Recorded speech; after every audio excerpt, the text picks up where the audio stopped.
저희 사회복지 공동모금회는 사회복지 공동모금회 법에 의해서 설립된 법정 모금 대금 기관이에요. 전국적으로 어쨌든 17개의 지회와 중앙회로 구성이 되어 있고요. 나눔 문화 확산을 위해서 다양한 활동들 그리고 모금과 배분 여러 가지 일들을 하고 있습니다. 특히 사회복지사들이 주로 이제 좀 강점을 많이 발휘하고 있는 곳은 배분 관련된 부분이고요. 그리고 모금에서도 이제 자원 개발 측면에서 사회복지사들의 이제 관점을 가지고 열심히 일을 하고 있는데 전반적으로 이제 복지적인 마인드가 좀 중요한 기관이기 때문에 굉장히 다양하게 활동을 하고 있어요. 사회복지사는 사회복지사적인 관점을 가지고 다시 한번 생각을 해보게 되거든요. 그래서 그 부분이 저희가 모금회에서 갖고 있는 굉장한 강점이라고 생각해요. 그래서 다양한 그런 자원개발과 관련된 경험을 할 수 있고 개인 생계비 지원부터 그다음에 이제 전국 단위의 사업까지 여러 가지의 다양한 사업들을 경험할 수 있다는 게 굉장히 큰 장점인 것 같아요. 저희는 기본적으로 그 사회복지 기관 단체 시설들이 지원 대상이에요. 그래서 거기에서 이제 하는 사업들을 지원을 하는 형태로 되어 있고요. 그러면 개인은 어떻게 하느냐? 지정 기탁이라고 하는데 기부자의 의사를 최대한 반영해서 행정기관에 이런 조건에 맞는 분들을 추천을 해주시면 저희가 지원을 하겠습니다. 라고 하는 경우도 있고요. 기관을 통해서 직접 저희가 개인 지원 대상자 신청을 받아요. 그래서 심사를 통해서 지원하는 경우 그렇게 있습니다. 서울 모금회의 특징은 중앙과 많이 겹쳐요.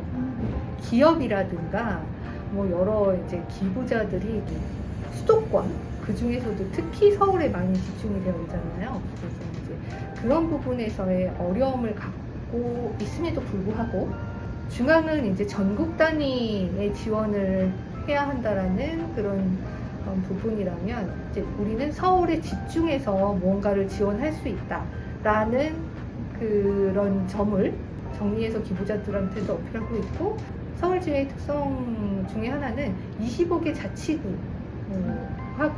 굉장히 네트워크가 잘 되어 있는 편이고 굉장히 큰 민관 협력 캠페인을 겨울 동안 진행을 해요. 그래서 거기에서 모아진 그 성금을 가지고 1년 내내 그 지역을 위해서 저희가 지원을 하는 그런 일을 하고 있는데 거의 서울지회 모금의 한 50% 정도를 차지할 정도로 규모가 크고 아주 초반에는 그 자치구도 저희도 이걸 이제 모으는 데만 좀 급급하다 보니 이걸 어떻게 정리해서 지역을 위해서 잘 쓸까라는 것에 대한 그 고민을 처음엔 잘 못했어요.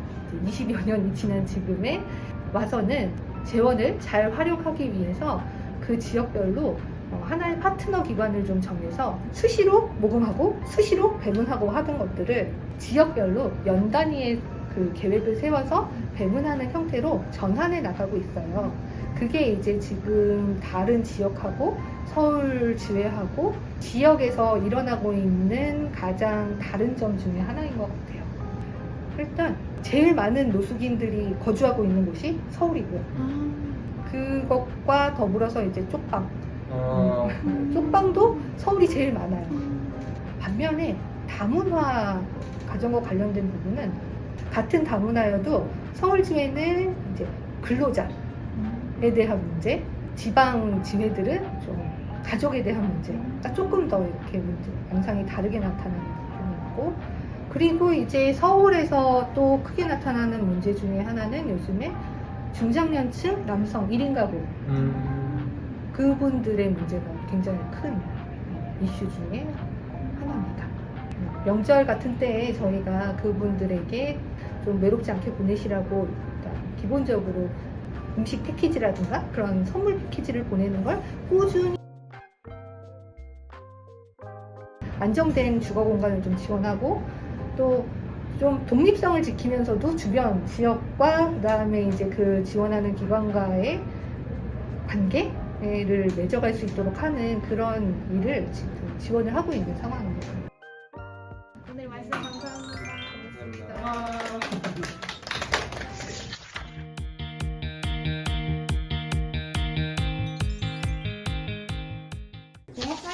지역기관은 일단 지역사회 내에 있는 기관이고요. 저희 지역 주민분들 욕구에 따라서 어떤 서비스를 제공해드리기도 하고 교육을 진행하기도 하고 저희는 이제 단일 복지관보다는 종합적으로 하고 있기 때문에 뭐 아동, 청소년, 노인, 중장년 아무나도 같이 포함해서 전반적으로 서비스를 제공하는 기관입니다. 사전 신청이 좀 필요했던 과정이 있었어요. 사전 신청 어떻게 해줘야 되나 라는 그런 고민점을 많이 가지고 있었는데 사회복지 외적인 것들을 많이 보게 되다 보니까 좀 그 시간이 좀 인상 깊었던 것 같습니다. 저희 지역에서 많이 만나고 있는 지금 노인분들을 말해드리자면 스스로 이제 본인의 가정 상황이라든지 경제적인 거 실질적으로 자기가 받고 있는 뭔가 혜택이나 서비스 이런 거를 인지를 하고 계시면은 일단은 저희가 상담을 갔을 때 사실인지